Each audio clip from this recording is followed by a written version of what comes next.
Assalamu alaikum, I'm Sadaan Khan and welcome to another episode of All of Your Business with Mehtab Haider. Sir, my first question is, as you know, crude prices are rising once again.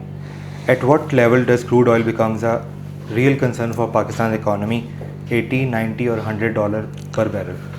Bismillah Rahman Rahim, thank you very much for having me. Actually, this conflict has now again intensified. And it's a major concern for all those countries who are import dependent. Yes. And especially in case of Pakistan, we as a country used to import of POL and fuel in the range of $16 to $24 billion per annum.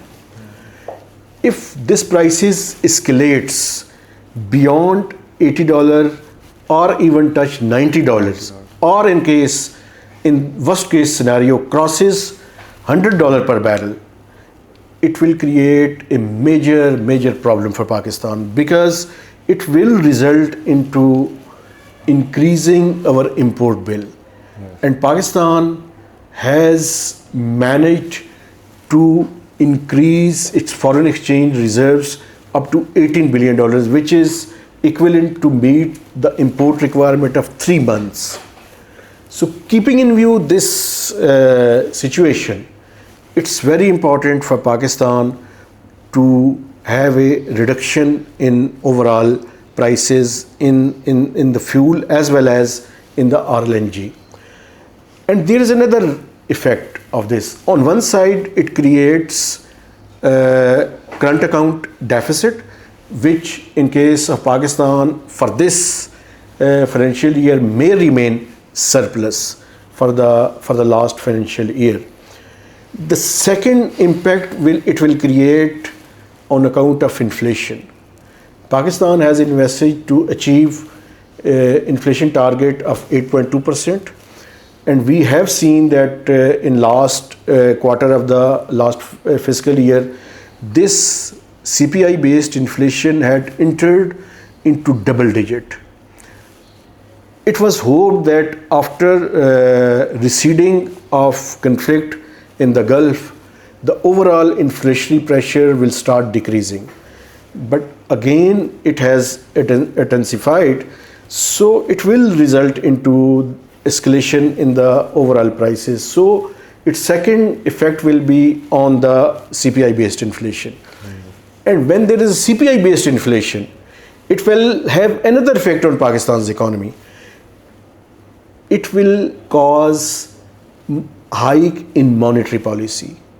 State Bank of Pakistan has kept policy rate unchanged last time, but if the CPI based inflation escalates, it will have further aggravating the situation on the tightening of the monetary stance, because we are under the IMF program, and if CPI based inflation increases, it will result into the increase in overall monetary tightening. So this one crisis will have multifaceted effects in case of Pakistan's economy. Thank you, sir. Next, sir, car sales have increased by nearly 40%, but many middle-income families still struggle to afford a motorcycle. Sir, does it look like consumer spending is recovering mainly among people with higher incomes? Actually, the car sale has increased and gone up by 40%, and it has recovered because overall the large-scale manufacturing has achieved a turnaround. There is a need to keep in mind that few years back there were problems facing by the auto sector on account of opening up of the LCs. So their production and sale dropped significantly. But in the last financial year of 25-26, overall car productions and auto sector production increased, which resulted into the increase in the sale price of the overall auto sector. And the major car manufacturers, especially the Toyota and the Honda, their cars sale has gone up, but still their production, they are still have idle capacity of 50%. So their production can go up to 0.5 million units per annum, and they have the capacity to increase the production. And it is also hoped that with increased production, the overall cost of doing business will also decrease. So on one side, if this production increases, it will result into decreasing the car prices in Pakistan. And there is another policy. As the government has envisaged a national tariff plan under which we are decreasing the tariff on import of cars. And as the government has announced that they are going to allow the import of car beyond 5 years old age car. So it will result into creating a competitive environment. तो जब environment competitive होगा तो उसके नतीजे में गाड़ियों की कीमतें भी कम होंगी. And there is another aspect as well. The government has announced special incentives to promote e-bikes, electric bikes in Pakistan, and Ministry of Industries along with the banks, they are providing motorbikes at cheaper rates. So it is one of the option to promote environment friendly motorbikes in Pakistan, which will be affordable in case of lower or middle income earners in Pakistan. Yes, right, sir. Sir, despite continued investment in network expansion, none of Pakistan's telecom operators met all PTA's quality standards. So what, in your view, is preventing them from achieving full compliance? Actually, first of all, they were facing the problems of network expansion. For instance, in the last spectrum auction, now they are going to start investing to end this congestion, and the 4G services will be improved, but it will take certain times. In the latest survey, which has been carried out by the regulator PTA, out of over 200 KPIs, key performance indicators, there are certain cellular operators who have performed up to the 95%. For instance, in case of Jazz, they have complied or fulfilled the requirements of the regulator to the tune of 95%. And on the second is the Zong, and the third one is the Shufun. As you know, the Telenor has exited from the market, so they are at the 4 in terms of ranking. But I think after this deployment of the latest spectrum auction, now the cellular operators are expected to invest to the tune of $1 billion in Pakistani market. It will help to improve their services in Pakistan. Right, sir.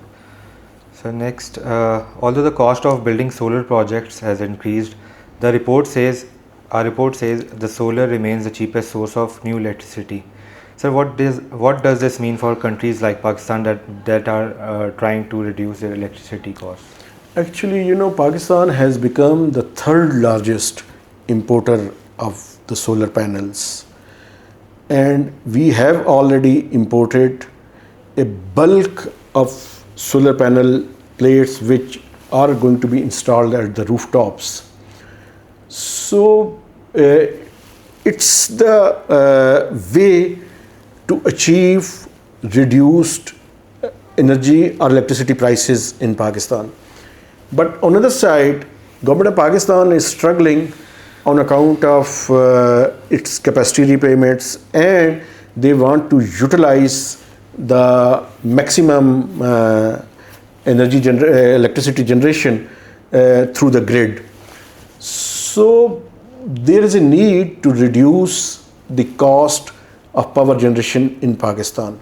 so that this electricity sector can compete with this kind of renewable energy sources. And in case of Pakistan, our reliance has been increasing on the solar panels, but there is a need to reduce the overall cost of electricity in Pakistan in order to promote and to ensure the viability, commercial viability of the national grid. So it's a challenging situation for the government of Pakistan to ensure that there is a need to reduce the cost of electricity. Then they will have to improve the distribution and transmission system upgradation, for which I think lately the World Bank has also provided a loan for upgradation of the transmission system.